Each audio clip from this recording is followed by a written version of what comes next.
Good morning students. So this is the class for upcoming 10th class students, social studies subject. So the chapter name is India Relief Futures.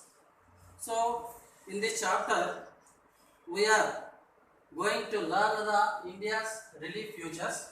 In these subsequent chapters, climate of India, water resources, the people, Indian agriculture. So what are the linkages to all these India relief futures? Let us we would examine what are the linkages in between all these to India relief futures. So now we are going to find the location of India in the world map.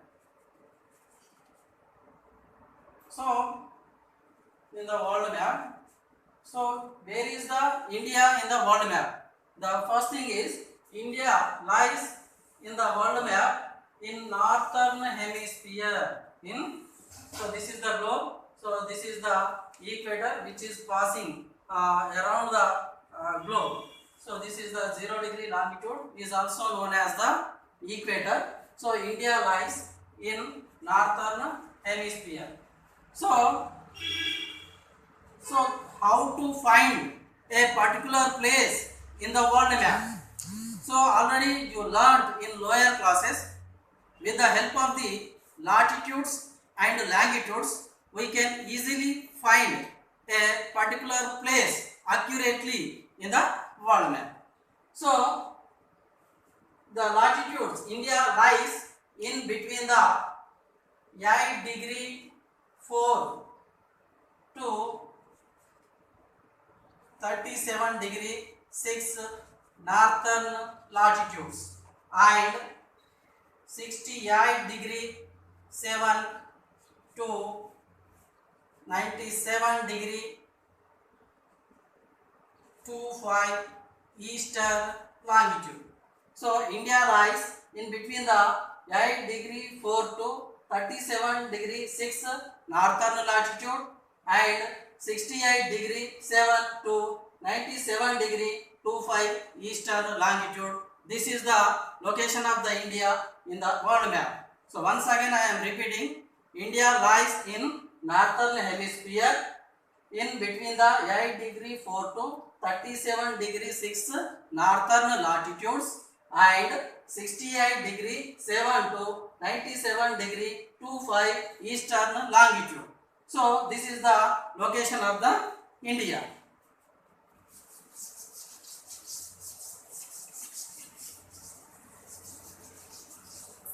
So let us draw the India map.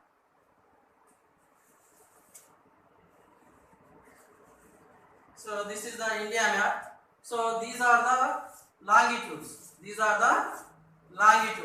So vertical lines are the longitudes. So we know that longitudes are used to find the time of the particular place. So if we move from one longitude to another longitude, the time variation is the 4 minutes. So in our country, the longitudes are start from 68 degree 7 longitude to 97 degree 25 longitudes.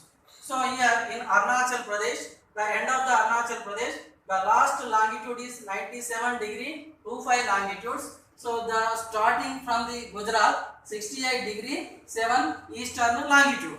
So here the variation of the longitudes are nearly 29 degrees.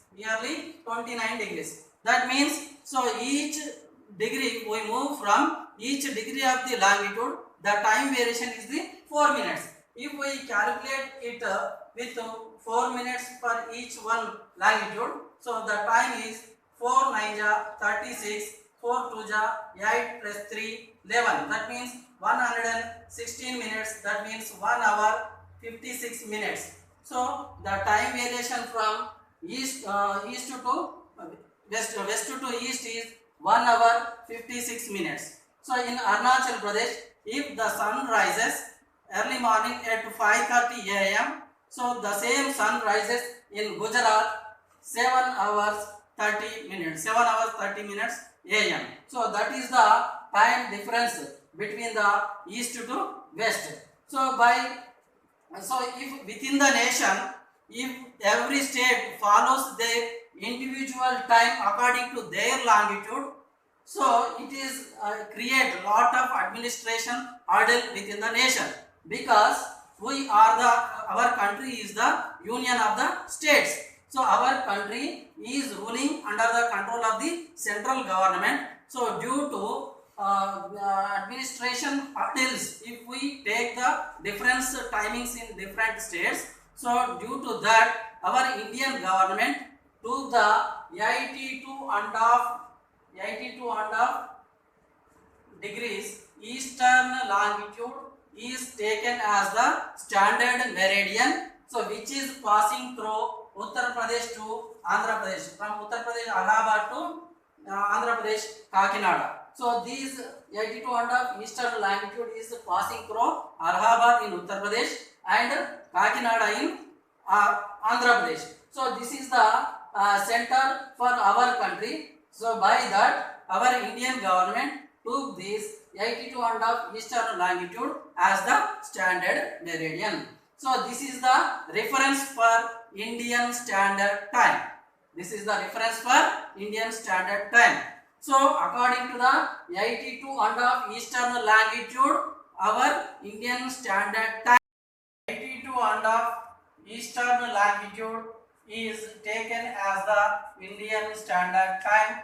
So our Indian Standard Time is 5.5 hours ahead to the Greenwich time. So Greenwich time means the entire world, all the countries following the Greenwich time, so that our Indian government is also following the Greenwich time. So our time, Indian Standard Time is 5.5 hours ahead to the Greenwich time. So why do we use the term Indian Peninsula?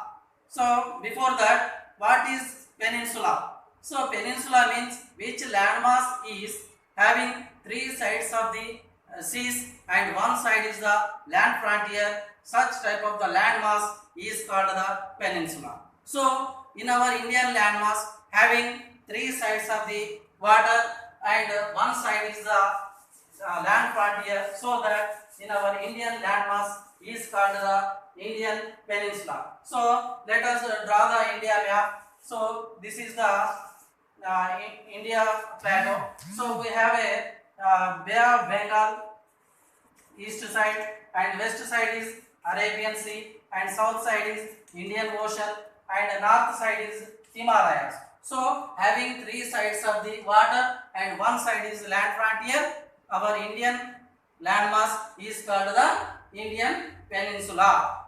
So we have a long coast. These long coast enable us for trading with other countries and other continents, and also one of the benefit by having these long coast, India is well rich in fishing industry.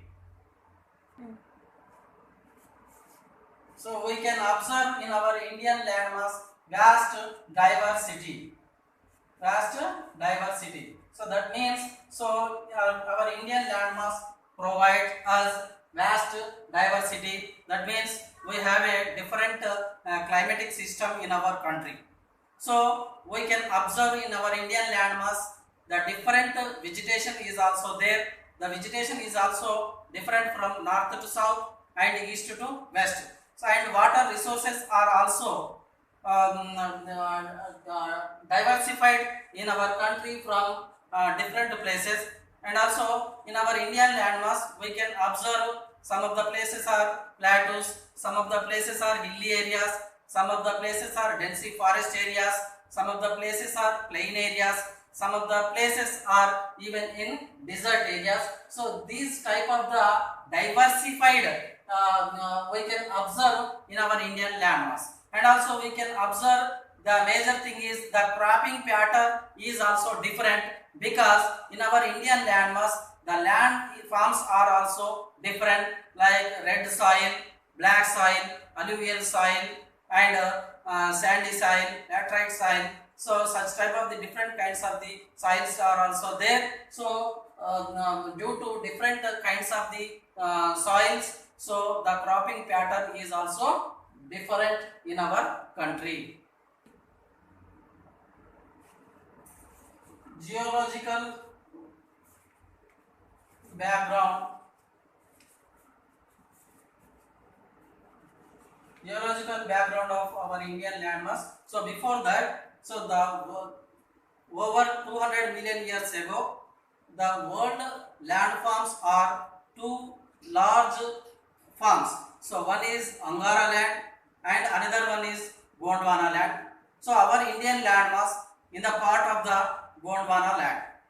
So over 200 million years ago, this Gondwana land split into two pieces. In that one piece is our Indian Peninsular Plateau. So this one piece of the Gondwana land, Indian Peninsular Plateau, moving towards northeastern side of the Angara land.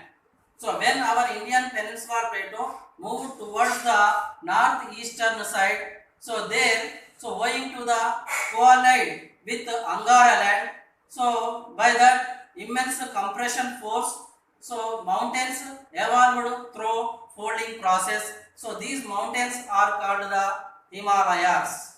So in this way the Himalayas are originated. So how Himalayas originated? So due to coalition of the Indian landmass with Angara land, so due to immense compression force, so the mountains evolved through folding process. These mountains are called the Himalayas. So here, so when our Indian Peninsular Plateau collide with the Angara land, so our northern corners break off, and there the large basin originated. So these large basin slowly filled by the Himalayan rivers and plateau rivers brought silt, sand, gravels and pebbles. By that, so these large basin became Indo-Gangetic Plain. Indo-Gangetic Plain. So this Indo-Gangetic Plain is well rich in agriculture. So major relief division.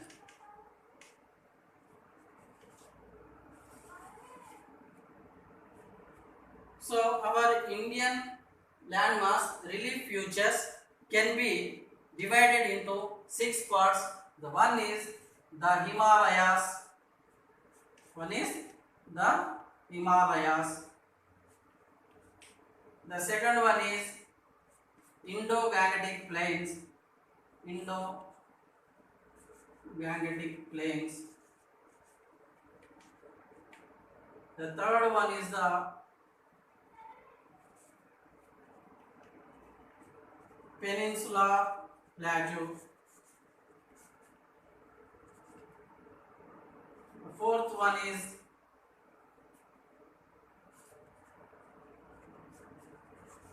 coastal area. Fifth one is the desert.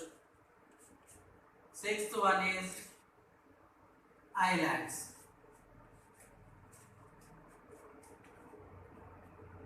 So our Indian landmass relief features can be divided into 6 parts. The first one is the Himalayas. The second one is Indo-Gangetic Plains. The third one is Peninsular Plateau. The fourth one is coastal areas. The fifth one is the desert, and the sixth is islands.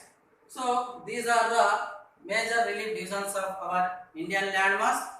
So tomorrow we are going to discuss about of the Himalayan ranges. So in this topic, so what we learned. So I will give some of assignment. So why do our Indian landmass called Indian Peninsula? So why do we taken 82.5 eastern longitude is as the Indian Standard Time? So tomorrow you have to come by with these answers. Thank you.